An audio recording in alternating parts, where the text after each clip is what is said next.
Yes. Oh, oh, ah,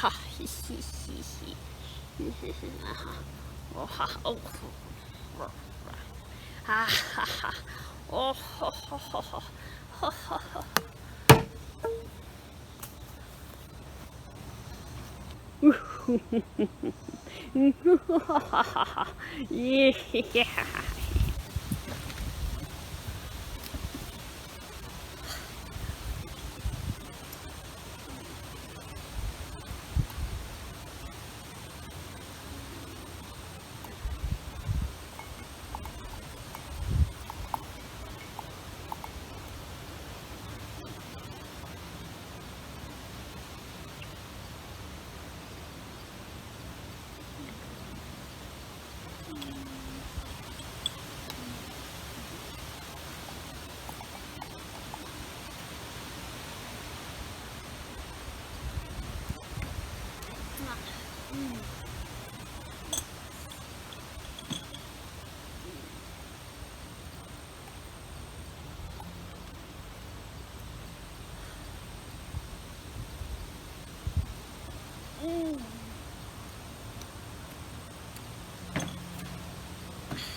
Alright, so I have my awesome pencil sharpener. This is just a little manual one I've had since junior high. So I do have one of the electric ones, and if you're working inside, those are great. You know, like in elementary school, yeah, those are great. I found one, so I have one of those. But since we're outside, we're using this. And I'm going to start with the teapot because it looks like a lot of fun. So I'm going to get the colors out that I want for this. If I'm in the car coloring, I try to not have very many out at once, just so they don't go all over the place. But it's fun when they go all over the place. That's true.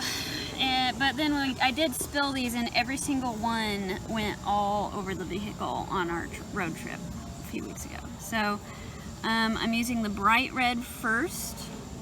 I don't have a red quite as bright as I'd like. I might experiment a little bit here, and I'm going to try adding a bit of yellow in it to see if that helps. I mean, I don't want it to turn out orange, but I'm hoping that having a little yellow as the background might make it pop a little bit more. Wait, you can mix color pencils too? Oh yeah, you can mix color pencils. You can get lots of shades. So For example, here, I'll just turn the page real quick just to demonstrate real quick. So, Wait, what? so I can make orange. It's so if I push really hard, that's when you get the solid color, and then you can like lighten it, and it'll be more grainy. And then so I'll do it opposite, where I have the yellow here, and then I'm gonna slowly fade into this, and so see it's blending some. That is so cool. But then see, like if I do like I'm doing the solid yellow, and see it kind of gives a cool effect. So it takes a lot of learning. It depends on the paper, how much tooth is on your paper. If your paper's really smooth, you won't get as much of this sort of grainy look. And you can sort of blend it like this. So see, doing these small circles, I'm not getting quite as much. Well, I guess once I get where it's more spaced out, I'm getting a little bit more of that. That is cool. Yeah. You guys got to remember, Film Guy here, I'm learning with you guys. Like, I've never known you could do stuff like this. Like, I know some stuff, but I don't know as much as she does. Yeah, so it's this is stuff I learned just playing around again as a kid, growing up, working with these.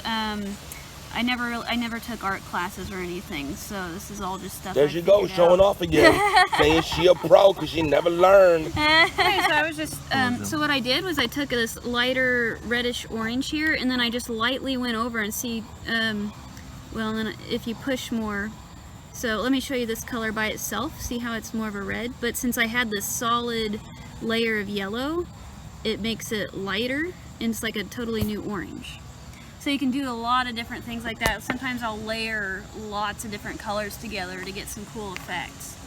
So I'm going back again with my heavy red. Alright, so we're just adding more to our teapot here.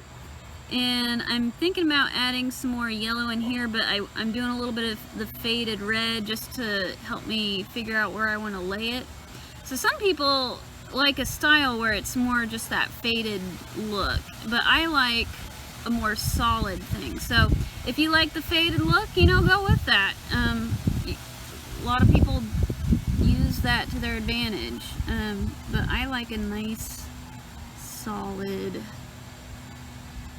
very saturated color. So I'm just kind of going in here where I can and fading it a little bit. And so where I want the red the most intense is where I'm pushing all the way, and then to give some depth of the shape. See, I kind of lighten it, makes it look a little rounded, but it's also then fading into the background, which is what I'm gonna want for later. And here's the edge of that teapot. This is the base of it, so I definitely want that heavy. And then I'm lightening where it kind of, there we go. Yeah, and I'm not going to color the whole body because we don't want to do that for my stuff. And I've got a little bit of the edge here, and I have to be careful to keep in mind that I have this little bit of the hourglass there. And then I need to look over and make sure, oh, there's one that I forgot right here. It's the edge of the body of the teapot. So it's always good to step back and look over before you put your pencil down. Even though it's easy to pick it back up again, it's nice to make sure you have everything, because you need to be able to step back and look and make sure that you have everything covered. Because the composition of this is going to be determined by how the colors lay. So, for example, I'm looking at this and I feel like I want more red here, and I don't have the subject there, so what I'm going to do is I'm just going to add a blotch of color. So today we got a red subject. Yeah. So bright. And so I'm just kind of going to have this here, and it'll just be this blob. I don't want it larger than the body. So, but what that's going to do is that'll show more red, but it's just a ambiguous blob. But since it's the same color and I'm not going to let it get larger than the teapot, it's just going to hint, your eye's going to figure out, oh, that's just part of the teapot. And then I'm going to go over with a little yellow to add a bit more pop. Now see, you might be thinking, oh, we're going to be seeing some yellow here. But hold on a second, I'll show you what's going on, because you're not going to actually see yellow. we're seeing it right now. And I'm just putting it where we faded that red a bit. And this will be a fun layer. So this is another tricky thing. You want to work with your medium a lot, play around like we did on that example to really get a feel for things before you do it on your actual art, because I know, like, this way I know what I'm going to do and I know what it's going to look like. And so even though it looks like you're seeing yellow, I know in my mind what the next step's going to look like. So real quick, we're taking that lighter red that we used on our little example, and I'm going over the yellow with that. You see, it's becoming more of a reddish orange, and then I'm going to fade it just a little bit past the yellow, so it gives it more of a reddish orange. And I may still add one more layer. I'll show you that too, where I'm going to take that original red again and just very lightly go over parts of this, because that'll help bring in a little more red still. But see, it almost looks fiery there. Tea kettle's on fire. And that it's nice and saturated, which is what I like. Alright, so What are we doing? Explain to what we're doing next. Oh, what we're doing next is we're going to add a little bit of the background by the teapot, because I want you guys to get to see how I do that. So see where I have the red faded there a little bit? So let me extend it a little bit just to make sure you guys can see this really well. So I'm going to go lightly with, this is a really intense dark green, and adding some of the green here of the grass that's in the background. So I'm going lightly. Now, colored pencils are similar to marker, where you kind of have to keep the pencil strokes in mind. So like sometimes I'll maybe add some darker ones like this to kind of show like some blades of grass. Hey guys, it's fun being an adult sometimes. You can color outside of the lines. Yeah! There's not even anything there. She's just coloring wherever she wants. That's right. That's what being an adult's all about. Do what you want. Eat cookies when you want. But not the art. Don't eat the art. So I'm just going to do a chunk, because this is going to be a lot of the picture, will be a lot of this background. So I'll show you how I'm going to do just a little bit of the shading here and there. And you can get a pretty solid, where you don't see too many strokes, if once you color a bit and you get kind of this flat spot on the pencil. You just have to make sure you're keeping the pressure the same and the strokes about the same, and then you can kind of make it look like just one solid blob. It's tricky to learn how to do that, but once you get it figured out, it's a really useful technique. Guys, I just noticed something. That's pretty cool. Look at this. There's like blades of grass right there. It's darker in the middle, right? And like it's light on the outside. Again, guys, I'm learning with y'all. This is pretty cool. And so this is just the first layer. So like this is the main color that I want in the grass. So I'm doing a light layer like this. And then I'm going to take, so say I want to have the sun shining right here. I have this really bright, this is experimenting, guys. This is almost neon. I mean, look how bright that is.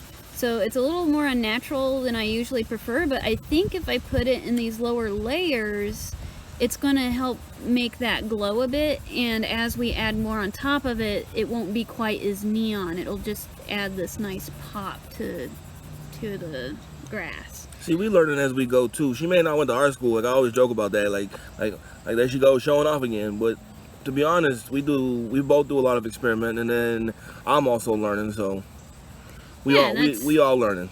It's fun to. I mean, it's like sometimes I kind of wish I had some classes, but at the same time, I'm like, but I found my own way to do things. Sometimes if I learn later the real way to do it, and it's often similar to what I'm doing, I'm like, all right.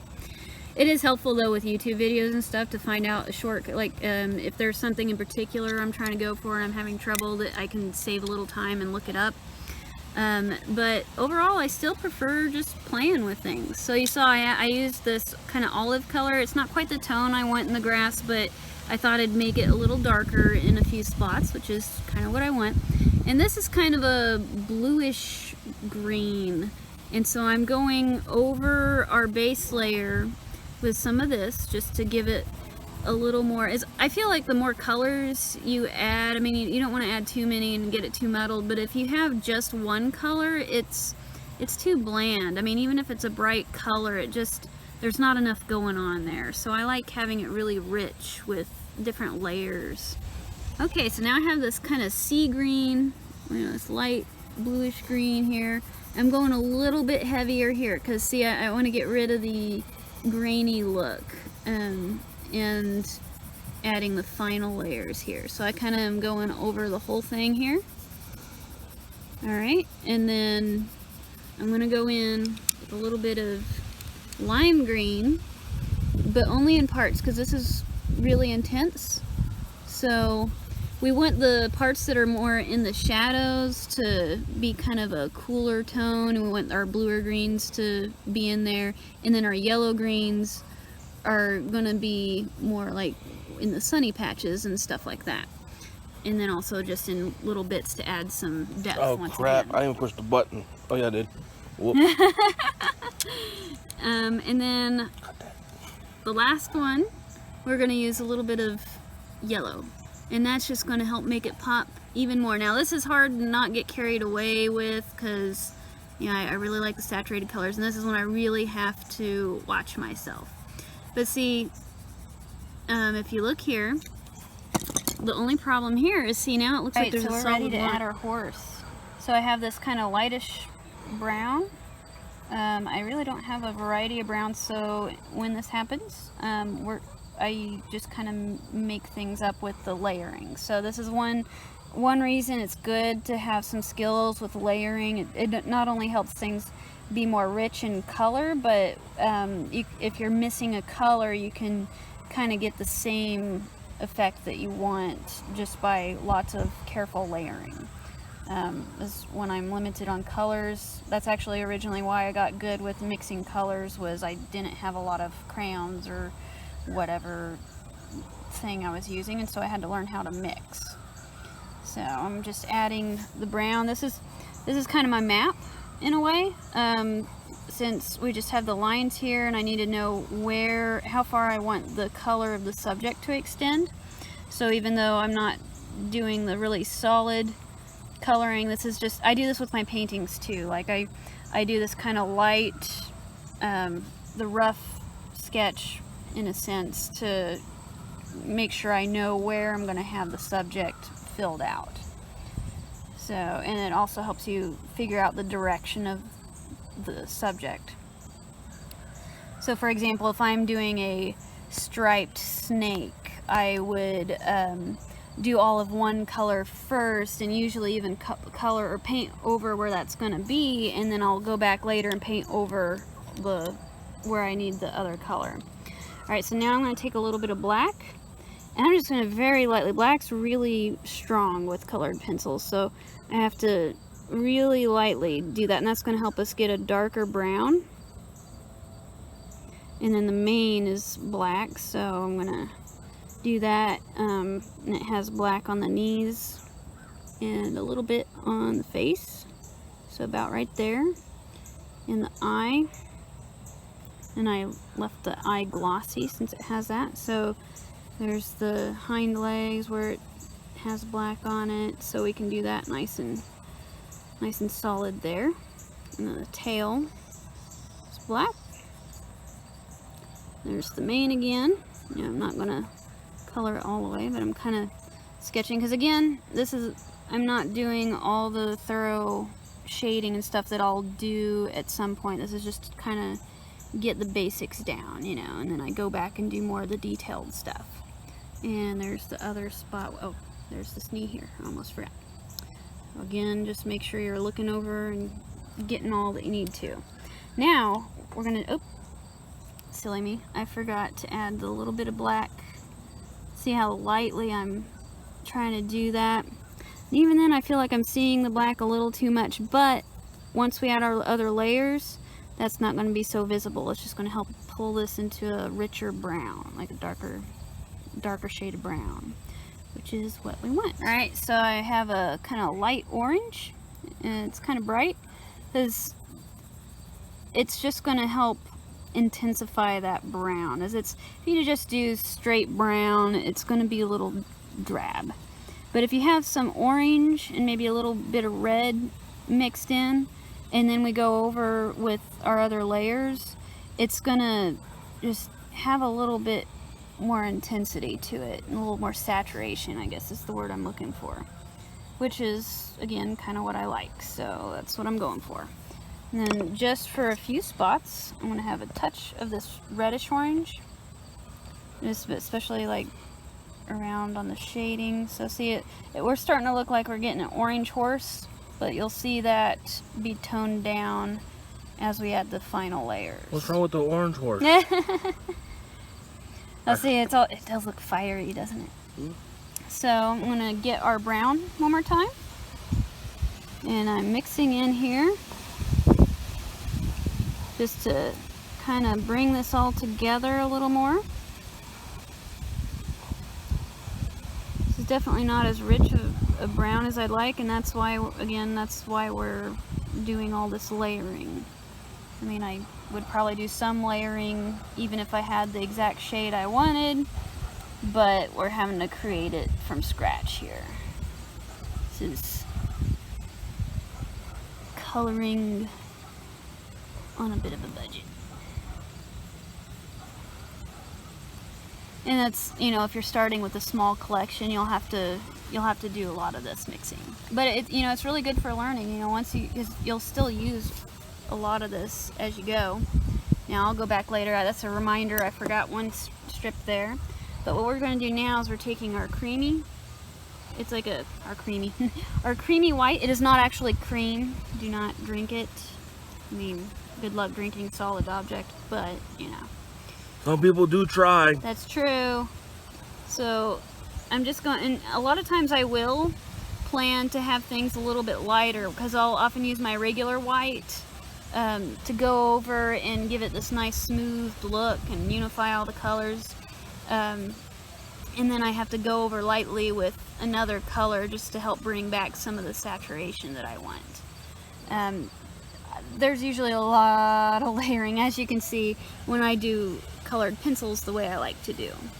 So again, if you like the more grainy look, you know, if that's what suits you better, then that's what you should do. Alright, so I decided to speed up the rest of the coloring so you can kind of see how it came to be, but we don't have time to cover all the little details unless you wanted to sit here for several hours with me. But here we're finishing out the teapot, getting a handle on it. That was good. And then I decided to add some of that blue and yellow doily that we saw earlier in our setup. It's kind of just laying on the table. I debated whether or not I was going to put that in, but it was just too cool to leave it out. Now, figuring out how to do that in my style was a little tricky. If I had more time, I probably would have put a little more work into that, but I got it there a little bit, added just a little more color, and I'm not going to show you all of the green because I was turning green. I was just seeing green by the end of this day. So much green and so many layers of it.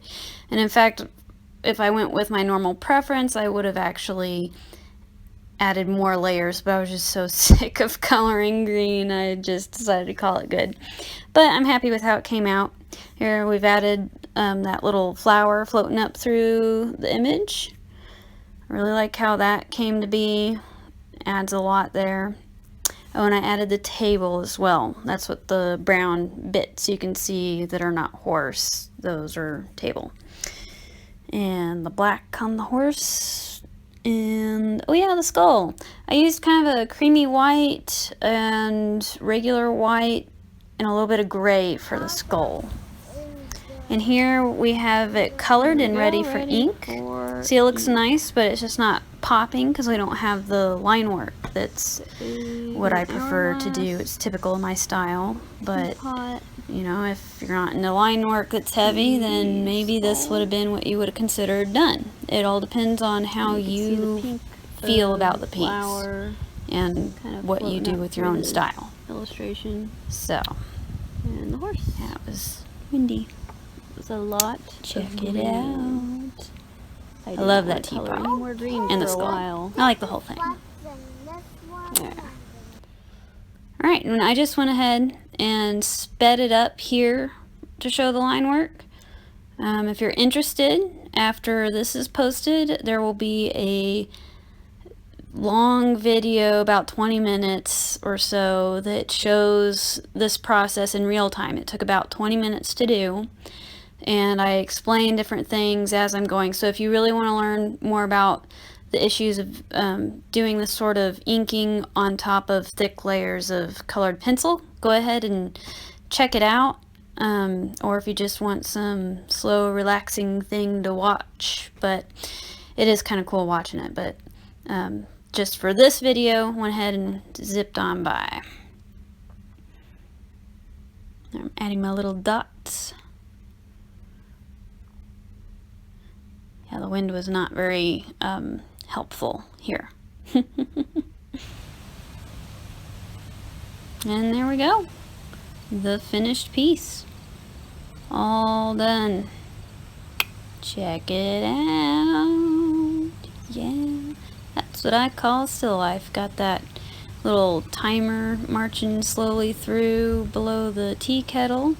We've got our wine glass marching up. Note, I've decided to leave off the little mites painted on it just because I felt it was already getting rather busy. So I left that off, and we have our horse marching through. Well, thanks for joining us today, guys. I hope you had fun seeing some close-ups on how to do some colored pencil work. Now, these look sort of like candied licorice or something absolutely delicious. Like, there's your cherry, there's your orange, there's your pina colada and your vanilla. Don't eat it! Don't mix it, don't eat it. Don't mix it, don't eat it. Just do not. I'm hungry after all that coloring. We're not gonna eat it.